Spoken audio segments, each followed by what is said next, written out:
Assalamualaikum warahmatullahi wabarakatuh. Alhamdulillahirabbil alamin wassalatu wassalamu ala sayyidil mursalin wa ala alihi wa sahbihi ajma'in. Subhanaka la ilma lana illa ma 'allamtana innaka antal alimul hakim. Rabbi shrah li sadri wa yassir li amri wa hlul 'uqdatam min lisani yafqahu qawli. Allahumma sholli ala nuril anwar wa sirril asrar wa tabiyatil aghyar wa miftahi babil yazar sayyidina wa maulana Muhammadin al-Mukhtar wa alihi al-athhar wa ashabil akhyar adada bihamdillahi wa ibrahim amma. Jamaah Masjid Nurul Islam yang dirahmati Allah Subhanahu wa taala. Alhamdulillah Allah Subhanahu wa taala mempertemukan kita di majlis yang mulia ini, di masjid yang mulia. Di subuh ini kita akan lanjutkan kajian fikih kita sampai di bab sholat Jumat. Kita akan lanjutkan wafarah itu rukun atau fardu-fardu Jumat. Kita Fatihah terlebih dahulu kepada kita Rasulullah SAW, para anbiya, sahabat Nabi, para awliya wa salihin, Ahmad dan Allah Ustaz Abu Yusuf Muhammad bin Abdul Malik Al-Asri Abu Yusuf Ahmad Muhammad Al-Malik Al-Asri Ahmad dan Allah bimadadihim wa wada alaina min barakatihim wa akbarihim wa ulumihim fid dini wa dunya wal akhirati bi sirril Fatihah. A'udzu billahi minasy syaithanir rajim. Bismillahirrahmanirrahim. Alhamdulillahi rabbil alamin. Ar-rahmanir rahim. Maliki yaumiddin. Iyyaka na'budu wa iyyaka nasta'in. Ihdinas siratal mustaqim.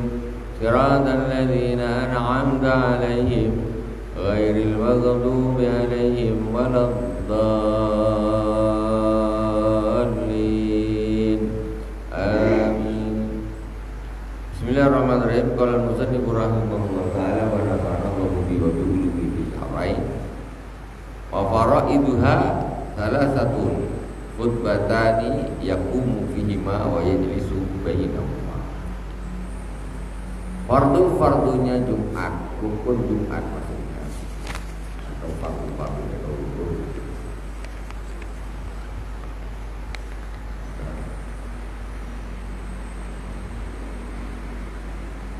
Ada 3. Itu sama di situ. Ya, sudah. Yang pertama yaitu khutbatan yaqumu fihima wa yajlisu bainahuma. Yang pertama rukun Jumat yaitu 2 khutbah. Rukun. Ada Jumatan khutbahnya kok cuma 1, tidak sah. Itu namanya ceramah biasa, tausiah biasa, sekali langsung qomat. Ada itu salah paham. Salah paham, salah di dalam memahami. Khutbah Jumat itu 2 kali. Yaqumu al-khatib fihima wa yajlisu bainahuma. Dan khutbah itu berdiri untuk menandai apa istilahnya, agar disebut dengan 2 khutbah dia harus duduk dulu. Duduk. Sudah berdiri, selesai, duduk sebentar saja, setelah itu berdiri lagi. Ini berarti 2 kali. Kalau dia tidak ada duduknya, walaupun dia membacanya itu dibikin dia mukadimahnya 2 kali, Alhamdulillah Rabbil Alamin wassalatu wassalamu 2 kali, tapi kok dia duduknya cuma sekali, atau dibikin Assalamualaikumnya 2 kali umpamanya, atau siangnya takwa juga 2 kali, tapi dia tidak ada duduk, itu namanya 1 khutbah.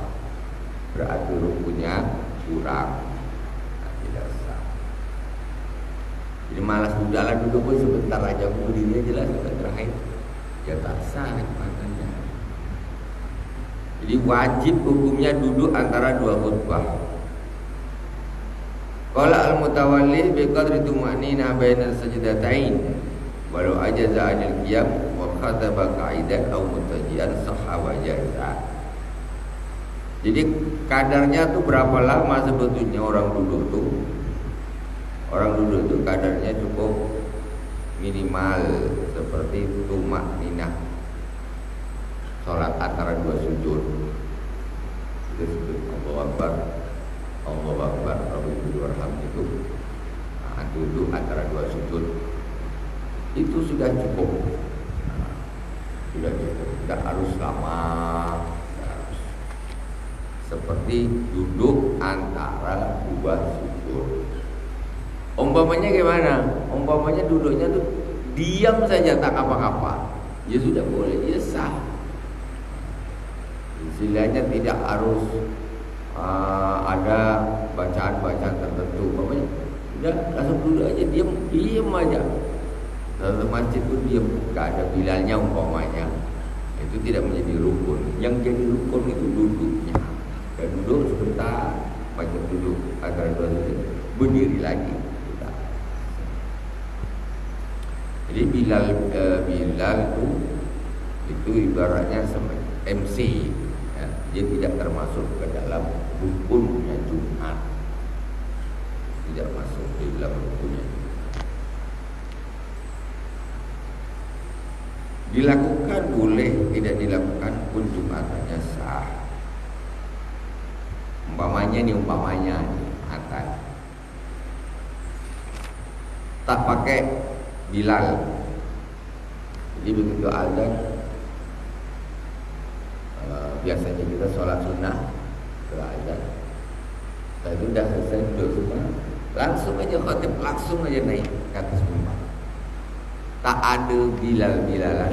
Kita tengok kanan kiri, sudah selesai semua, langsung aja naik, no comment, langsung naik. Nah, itu boleh dan sah. Sampai di atas, Assalamualaikum warahmatullahi wabarakatuh. Itu baru azan. Azannya muadzin yang asli bukan semuanya sih asli, semuanya sih syariat. Maksudnya azan Jumat tuh yang di zamannya Rasulullah itu memang satu. Kapan? Ketika khatib di atas mimbar. Bukan sebelumnya. Khatib naik atas mimbar. Azan itu azan yang di zaman Rasulullah. Sedangkan yang sebelumnya naik ke atas mimbar itu azan di zaman Sayyidina Utsman bin Affan.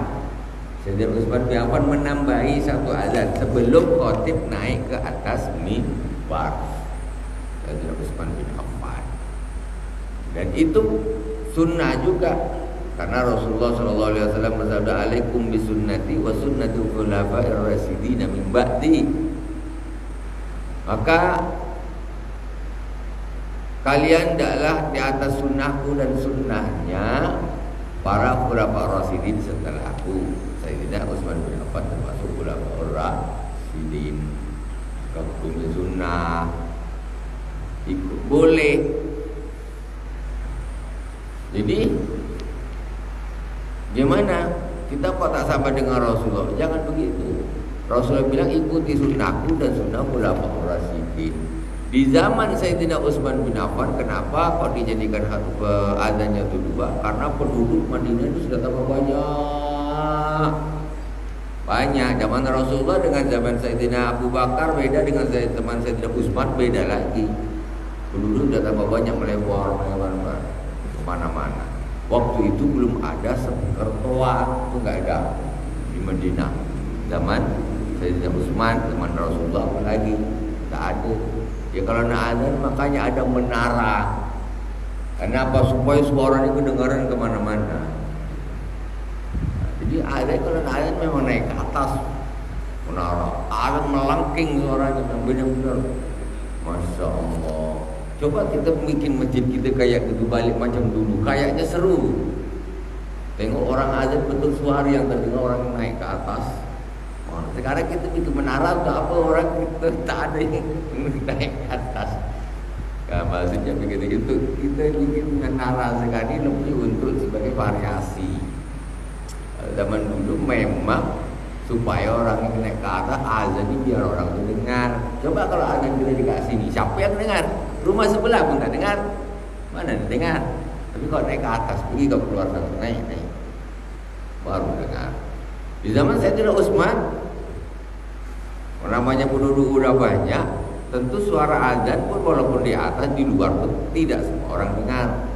Dan pada waktu itu hari Jumat, setelah khatib naik di atas mimbar, dilakukan azan, tengok ini kok jamaah masih sedikit, betul. Bukannya para sahabat itu malas-malas Jumatan, tanda Jumatan, bukan, tak dengar, tak tahu kalau itu sudah masuk waktu Jumatnya. Akhirnya macam mana nih kalau begini nih, kita khutbah orang masih sedikit, gimana kita mulai ini? Akhirnya Sayyidina Utsman membuat satu kebijakan, karena banyak dulu para sahabat itu menjadi berdagang di pasar sana. Di pasar, akhirnya Sayyidina Utsman membuat satu tempat, itu tempat untuk muadzin berdiri di situ dan azan di situ. Azannya itu di pasar. Jadi begitu masuk waktu, dan azannya itu ketika waktu sudah masuk, bukan sebelumnya. Nah, ini ada kesalahan paham lagi. Sebelum waktu zuhur azan. Tidak, azan yang di zaman Sayyidina Utsman bin Affan itu azan setelah masuk waktu. Azan waktu sudah masuk, Sayyidina Utsman menyuruh seorang muadzin di pasar sana, ada dibikin satu tempat untuk muadzin untuk azan. Allahu Akbar, Allahu Akbar. Nama ini pasar. Azan tentu tempatnya tentu dibikin lebih tinggi. Jadi orang pasar ini dengan hari ini hari Jumat, Jumatan tutup.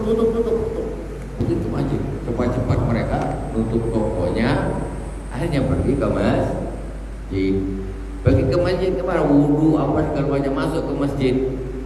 Masuk ke masjid, apa yang dibikin begitu masuk ke masjid? Apa yang dilakukan sahabat otomatis? Apa bang? Masuk ke masjid terus ngapain? Sholat sunnah, ya apa tidak? Sholat sunnah 2 rakaat. Setelah azan pertama, sebelum khatib naik di atas mimbar, para sahabat otomatis dari pasar datang ke masjid, wudu apa segala macam, masuk ke masjid tentu sholat sunnah. Allahu Akbar, kan gitu. Kapan sholat sunnahnya? Sebelum khatib naik di atas mimbar. Itu tak diragukan. Masa sahabat masuk ke masjid langsung tahu duduk aja? Ya tidak. Otomatis duduk, selesai masuk ke masjid sudah jelas sholat sunnah dulu. Itu jadi dikatakan sholat sunnah itu apa namanya ya, tidak salah maksudnya. Kita tidak bisa mengatakan tidak ada sholat sunnah itu. Tidak ada apa di zaman sahabat melakukan. Bedanya apa? Bedanya kalau kita ini dah kumpul azan pertama, jadi sholatnya ini bareng, kan gitu. Kalau zaman sahabat itu ya azannya di pasar, sholatnya tentu di masjid. Setelah ada kumpul banyak, semuanya banyak, baru khatib naik ke atas mimbar. Ada naik ke atas mimbar, baru azan yang di zamannya Rasulullah Sallallahu Alaihi Wasallam. Setelah azan, ya tak ada lagi orang yang sholat sunnah lagi. Mana ada? Di zaman Rasulullah yang itu sudah naik ke atas mimbar, azan, ya tinggal nunggu mendengarkan khatib. Jadi Jumatan yang kita lakukan itu ya sama. Di zaman Rasulullah juga kita tidak ada sholat sunnah setelah azan yang kedua. Azan yang di zamannya Rasulullah nggak ada. Di zaman Rasulullah setelah khatib di atas mimbar azan, ya tak ada sholat sunnah lagi, ya langsung, kecuali yang lambat. Nah itu lain. Jadi kita sholat sunnah itu yaitu adzan dari adzan yang pertama, itu adzan mulai di zaman Sayyidina Utsman bin Affan. Kenapa kita bikin dua, kok tak bikin satu ikut Nabi? Kenapa? Karena Nabi juga nyuruh kita suruh ikut sunnahnya Khulafaur Rasyidin. Berarti kita ikut sunnah. Sunnah itu ada qauli perkataan, fi'li perbuatan, ada takriri pengakuan orang lain yang melakukan tapi Rasulullah mengakui.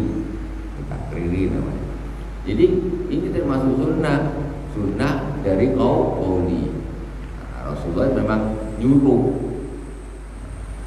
Jadi adzan dua itu dilakukan mulai zaman Sayyidina Utsman bin Affan dan para sahabat itu ikut semua, tak ada komplain. Mulai zaman Sayyidina Utsman bin Affan sampai hari ini itu adzannya yang begitu dua. Sahabat tak ada yang komplain, aku tak nak. Kata sahabat, aku nak ikut Nabi, aku satu kali saja. Tak ada. Mereka kompak, ya. Jadi ijma namanya, ijma. Jadi tak mungkinlah kita kalaulah kita ada di zaman Sayyidina Utsman bin Affan, tak mungkinlah kita jom kita bikin Jumatan sendiri yuk, kita bikin azan satu saja, tak usah ikut Sayyidina Utsman. Masuk akal macam kira-kira lah. Masjid di Masjid Nabawi zaman Sayyidina Utsman Khalifah bikin kayak gitu, kebijakan kayak gitu, orang-orang ikut semua, sahabat-sahabat tabi'in ikut. Atau orang ini kita nak ikut Nabi, jom kita bikin Jumatan sendiri yuk. Tidak mungkin. Kalau kita ada di situ, kita pun tidak akan berani melakukan itu karena ini sahabat semuanya dan itu di Masjid Nabawi yang sekarang itu. Masjid Nabawi yang sekarang itu kan mulai zaman Nabi, Sayyidina Abu Bakar. Masjid Nabawi yang sekarang itu di mana? Dia itu masjidnya, cuma beda pembangunannya, perbedaannya seperti itu. Dan mulai zaman Sayyidina Utsman, jangan kita sekarang meloncat atau kami nak ikut Nabi aja langsung meloncat, itu berarti sanadnya tidak nyambung. Sanadnya nggak nyambung. Kalau kita ikut dirutut mulai Sayyidina Utsman turun ke bawah sampai Sayyidina Ali terus. Ini nyambung terus, mereka dua. Tiba-tiba ada penduduk tahun 1445 Hijriah. Ini Nabi kan satu aja, akhirnya ikut Nabi yuk. Ini kan nampak ada pemotongan, meloncat dia, meloncat di beberapa generasi sampai kepada generasi sebelum Sayyidina Utsman bin Affan. Diloncat dia. Padahal kalau ikut secara generasi dia akan nyambung terus mulai dari Sayyidina Utsman dua. Kemudian di tahun-tahun berapa ada orang yang tengok, ini kan satu Nabi mengikut teks yang dibaca, tapi dia merupakan sanad yang sudah dilakukan orang dari zaman Sayyidina Utsman. Tidak ada yang komplain, para sahabat saja ngikut, kok kita yang hidup di tahun berapa soal nak langsung direct ikut Rasulullah. Macam hebat mana kita dengan Sayyidina Ali. Sayyidina Ali itu setelah Sayyidina Utsman bin Affan. Kata Rasulullah, ana madinatul ilmi wa aliyun, bahwa aku pimpin, aku ini kotanya ilmu dan Sayyidina Ali adalah pintunya. Kata Rasulullah sallallahu alaihi wasallam. Oke. Lanjutkan. Ajaza walau ajaza anil qiyam khataba qaidan aw mutajian sahha wa jaza al tidak bihi walau mal jahl bihali. Kalau orang tidak bisa berdiri, dia khutbah dengan duduk atau tidur miring, maka sah dan boleh. Orang lumpuh khutbah boleh, cuma tapi tetap nanti dibedakan antara khutbah satu dan khutbah dua dengan cara diem, udah semuanya tidak terpisah. dimulai lagi. Jadi duduk total ataupun khutbah sambil tidur memang karena dia sakit umpamanya. Dia sakit, tak bisa duduk pun tidak bisa. Boleh sambil tidur tadi. Saha wajaza al-ibtida'u walau ma'al jahli bihali wa aisu qataba qa'idan fasalli baina qadatin bisaqtatin la bil ibtida'. Kalau orang khutbahnya duduk, maka untuk memisahkan antara dua khutbah disebut tadi itu bisaktah. Saktah itu artinya diam, tidak dengan baring. Jangan dengan baring. Orang kalau khutbahnya berdiri, untuk memisahkan dua khutbah dengan duduk. Dia pikir-pikir, sekarang aku khutbah ini dengan duduk, macam mana aku nak memisahkan dua khutbah? Khutbah satu baring dia. Baring. Apa pasal dia baring dekat mimbar ni? Memisahkan dua khutbah. Orang yang berdiri bisa dengan duduk, yang duduk bisa dengan baring. Tidak. Dia bisa cukup dengan diam sejenak. Diam. Warkanul khutbataini khamsatun, rukun khutbah ada 5. Bagi khutbah itu sebetulnya mudah. Khutbah itu sebetulnya mudah, ya. Yang penting dipahami rukunnya. Tapi zaman sekarang ini sangat lebih mudah lagi ketika orang khutbah cukup dengan membaca buku khutbah. Baca ini dari awal sampai akhir, selesai. Khutbahnya sah, di situ dah ada rukunnya 5 dah ada. Padahal yang baca ni tak tahu mana benda rukun, mana yang tidak. Pokoknya hantam aja lah baca dari pertama sampai terakhir. Habis itu selesai. Komat. Mana rukun, mana tak tahu. Yang penting kalau buku ni tulisan ni mesti ada rukunnya dia, mesti. Yang itu perlu juga, perlu belajar, bukan juga perlu belajar para fatih-fatih. Rukun khutbah ada 5. Alhamdulillah ta'ala summa salatu ala Rasulillah sallallahu alaihi wasallam. Pertama memuji Allah Subhanahu wa taala. Alhamdulillah. Satu rukun. Ini maka yang kedua wassalatu ala Rasulillah sallallahu alaihi wasallam, berselawat. Allahumma sholli ala sayyidina Muhammad wa ala ali sayyidina Muhammad. Alhamdulillahirabbil alamin. Wassalatu wassalamu ala sayyidil mursalin. Ya, ini sudah selawat namanya. Wala alihi washabihi ajmain, dikumpulkan. 2 dah rukun. Kemudian walafzu huma muta'ayyan. Lafaznya muta'ayyan. Maksudnya kalau selawat dengan lafaz shalah. Jadi Allahumma sholli atau sallallahu alaihi wasallam, ada lafaz sholahnya itu. Kalau alhamdulillah pakai lafaz hamdun, alhamdulillah.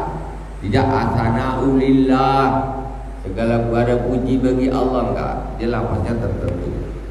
Salawat dengan alhamdulillah yang tadi memuji tadi, pakai lafaz alhamdu dengan lafaz as-salatu atau Allahumma sholli atau sallallahu alaihi wasallam. Itu pakai lafaz salawat. Tertentu lafaznya. 2. Tumal wasiyatu bittaqwa wa la yatayyanu labduha ala sahih. Yang ketiga, rukun khutbah yang ketiga, berwasiat dengan takwa. Lafaznya tidak tertentu. Beda dengan alhamdulillah, harus pakai lafaz hamdun.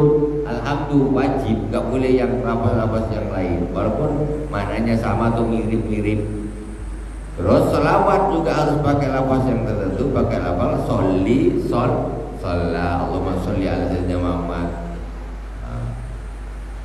Dan masalah selawatnya terserah. Nak boleh Allahumma sholli ala Muhammad wa ala ali Muhammad, boleh. Allahumma sholli ala sayyidina Muhammad wa ala ali sayyidina Muhammad, boleh. Allahumma sholli ala sayyidina Muhammadin al-Fatih lima ughliqa wal khatimi lima sabaqa nasir haqqi bil haqq wal hadi ila siratikal mustaqim wa ala alihi qadrihi wa miqdaril azim, boleh. Allahumma sholli salatan kamilatan wa sallim salaman taman ala sayyidina Muhammadin alladzi tadhalu bil qad wa tafarraju bil qurb ila akhirih, boleh. Yang penting Kenapa di situ ada kata sholli atau sholla? Boleh, lafaznya terserah. Yang paling simpel ya Allahumma sholli ala sayyidina Muhammad wa ala ali sayyidina Muhammad. Dah. Itu harus tertentu. Ketika wasiat kepada takwa ini enggak tertentu lafaznya. Maksudnya enggak harus pakai aku berwasiat kepada kalian. Enggak harus pakai usikum wa nafsi bitaqwallah. Aku berwasiat kepada kalian untuk bertakwa kepada Allah Subhanahu wa taala. Kepada kalian yang kepada diriku. Itu namanya wasiat kan, usikum, saya berwasiat kepada kalian. Tapi kalau wasiat kepada takwa ini lafaznya tidak tertentu harus itu. Beda dengan alhamdulillah dengan sholat. Pakai lafaz apa saja yang di situ mengandung makna wasiat untuk bertakwa, maka hukumnya adalah sah dan memenuhi syarat. Menurut pendapat yang boleh. Maksudnya gimana nih kalau yang tak harus pakai wasiat macam mana? Nah, contoh wasiat ini kan pesan. Seorang bapak wasiat kepada anaknya, nak, engkau kalau kuliah, nak, kau jangan tinggal sholat. Kalau kau tinggal sholat, bapak tak akan kirim duit balik engkau sini. Ya, seorang mama juga kepada anaknya, nak, engkau jaga diri baik-baik, tutup aurat, ya, kau jangan kuliah di sana pacaran. Nah, aurat dibuka, jangan, dosa. Ini namanya wasiat. Ataupun wasiat yang sering kita yang umum gitu bilang, kalau wasiatnya orang nak meninggalkan pesan. Ya, wasiat itu pesan. Itu juga disebut wasiat. Jadi secara umum wasiat ini pesan. Wasiat dengan kata pesan untuk bertakwa. Jadi ketika ada seorang khatib berwasiat tidak menggunakan kata wasiat, aku berwasiat kepada kalian, tapi dia menggunakan lafaz yang lain. Contoh, jamaah yang dirahmati Allah Subhanahu wa taala, ini tidak ada kata wasiatnya ya. Mari kita meningkatkan ibadah kita jauhi kemaksiatan, kita tingkatkan kualitas ibadah-ibadah fardu kita, dan kita perbanyak ibadah-ibadah sunnah. Ini namanya sudah wasiat. Walaupun di situ tidak ada kata aku berwasiat kepada kalian untuk bertakwa kepada Allah Subhanahu wa taala. Di sini tak ada pakai bahasa wasiat, tidak ada pakai bahasa takwa. Tetapi apa? Itu pesan. Pesan untuk menjaga sholat berarti pesan untuk bertakwa.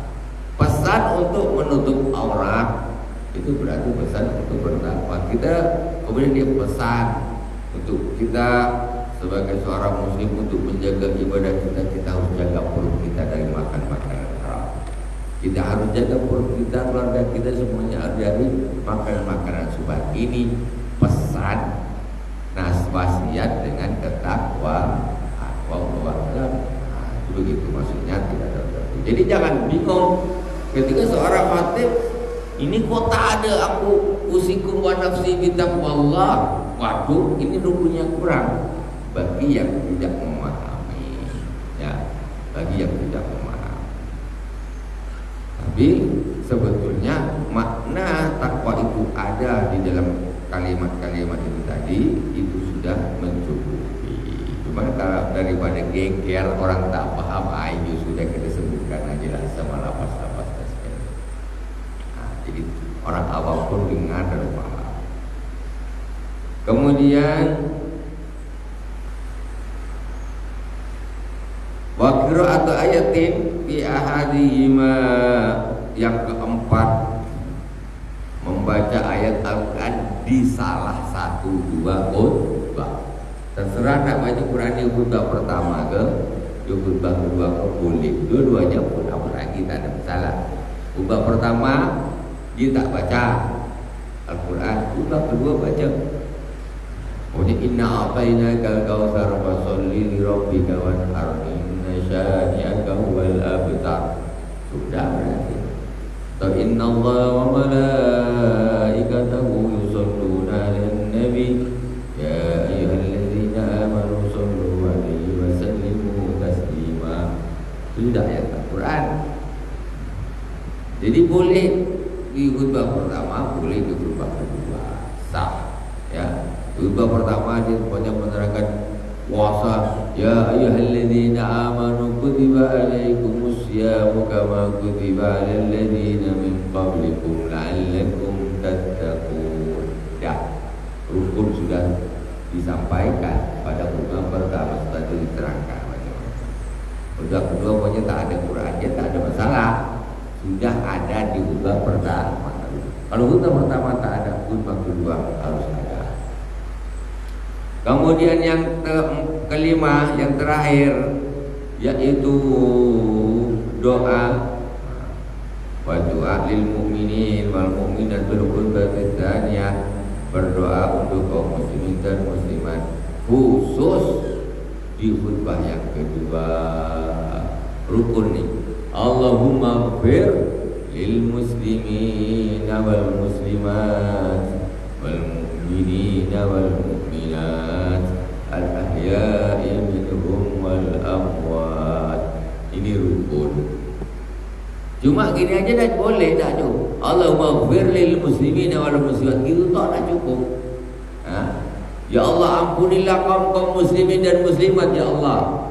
Ini namanya doa untuk kaum muslimin dan muslimat. Itu menjadi rukun khutbah. Tengok bagaimana pentingnya mendoakan orang banyak sampai dijadikan menjadi rukun khutbah. Jadi kita kadang doa untuk diri sendiri aja. Pelukit nak doa orang kan. Nak doa orang yang macam pelukit berat, bibir macam berat, doakan orang. Tengok begitu pentingnya mendoakan orang banyak nih, sampai dijadikan rukun khutbah. Siapa khotib yang tidak mendoakan kaum muslimin wal muslimat orang banyak, maka khutbahnya tidak sah. Itu begitu pentingnya kebersamaan, saling mendoakan. Itulah agama Islam. Yang terakhir, wa yustaratu ayyusmi'al khatib wa arkanal khutbati li arba'ina tan'aqidu bihimul jum'ah wa yustaratul mu'alatu baina kalimatil khutbah wa bainal khutbatain wa la farqa baina kalimatiha wa la bi'udhin batalat wa yustaratu fiha satrul awrati wa ta'aratul hadasi wal khawas bidabin wa badanin wa makan. Disyaratkan bagi seorang khatib memperdengarkan khutbahnya 40 orang ahli Jumat. Dia ubah speaker tak itu, dia tak ngomongnya tak keras. Akhirnya 40 orang tak dengar. Untuk sana tak dengar. Pak khatib tu khutbah aku tak dengar. Speaker mati, mic-nya suaranya pelan, tak sah. Jadi ketika dia berbicara di atas mimbar, wajib 40 orang itu mendengarkan. Kemudian berturut-turut di dalam kalimat khutbah, baina wa bainal khutbatain. Khutbah ini terus, jangan berhenti atau setengah main, turun dulu. Duduk antara dua khutbah ini, dia turun dari mimbar, lama dia duduk, terpisah, batal khutbah. Jadi duduk di sejenak, tidak lama-lama, duduk bentuk apa namanya, lama lah duduk. Ini khutbahnya batal. Atau waktu dia khutbah dipisah, lama dia tidak dia meneruskan pembicaraannya, pembahasannya, itu pun batal. Kemudian disyaratkan menutup aurat, suci dari hadas kecil dan hadas besar, juga suci dari najis badan, tempat, ya, dan bajunya. Ini penting. Jadi orang khutbah ini, khotib ini suci hadas kecil, hadas bajunya harus suci, badannya suci, tempatnya harus suci. Ini penting. Para pengurus masjid kadang-kadang saya ini pernah khutbah di satu masjid, namanya mihrab mimbar ini tak pernah banyak dibersihkan. Jadi di situ debu, tai, cecak, ini kaki ini taruh di mana nanti bingung. Ketika seorang khatib batal dia, ya, tengok mimbarnya aku tak pernah tengok ini. Ketika dia batal, dia menginjak najis, tai, cecak, ya, itu berarti khutbahnya batal. Jumatannya semua orang batal, karena khatibnya batal, karena khutbah menjadi rukun. Wajib bersih mimbar itu.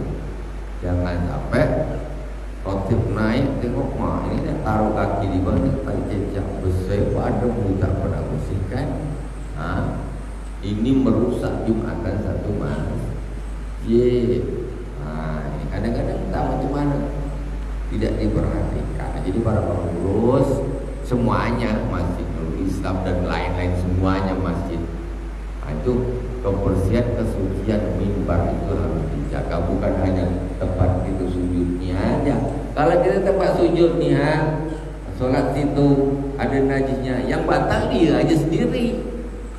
Kalau lah khatib di ke atas nih, dia batal, semua orang itu masjid batal semuanya di mana? Apa tak? Ini penting diperhatikan, dibersihkan, disucikan. Wallahu subhanahu wa ta'ala. Semoga bermanfaat.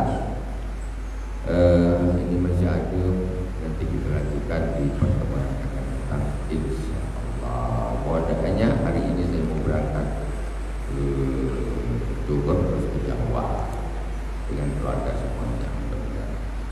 Mudah-mudahan Allah mudahkan. Allah keselamatan. Subhanakallahumma wa bihamdika asyhadu an la ilaha illa anta astaghfiruka wa atubu ilaik. Alhamdulillah rabbil alamin. Wassalamualaikum warahmatullahi wabarakatuh.